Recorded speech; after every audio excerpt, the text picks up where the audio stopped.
Welcome to our channel. Today we how to configure Square for online checkout with product variants. Quick tutorial step by step clearly. To configure Square for online checkout with product variants, start by logging into your Square account. Once logged in, navigate to the Items section on your dashboard.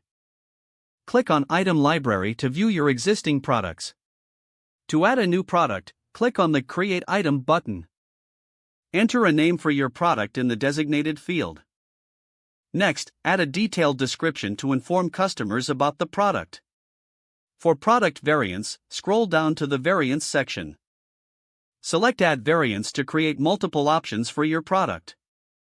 You can customize each variant by entering different attributes, such as size or color. Set a price for each variant under the Pricing section. If needed, you can also upload a specific image for each variant by clicking on the Image Upload button.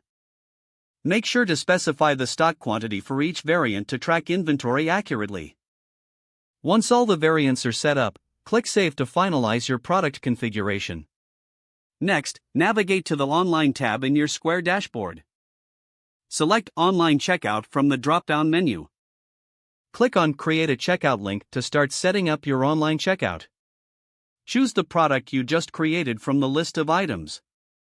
You can customize the checkout link settings according to your preferences.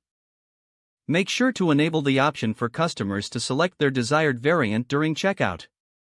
After configuring the link, click Save to generate it. Your checkout link is now ready to be shared with customers. Test the link to ensure that all variants are functioning correctly during the checkout process. Once verified, you can use this link in your promotions and online store.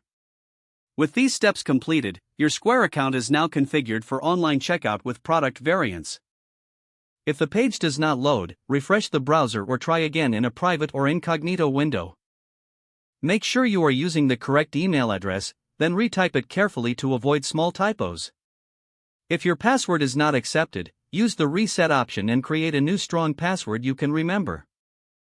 Check your spam folder for verification or security emails, then complete any requested confirmation steps.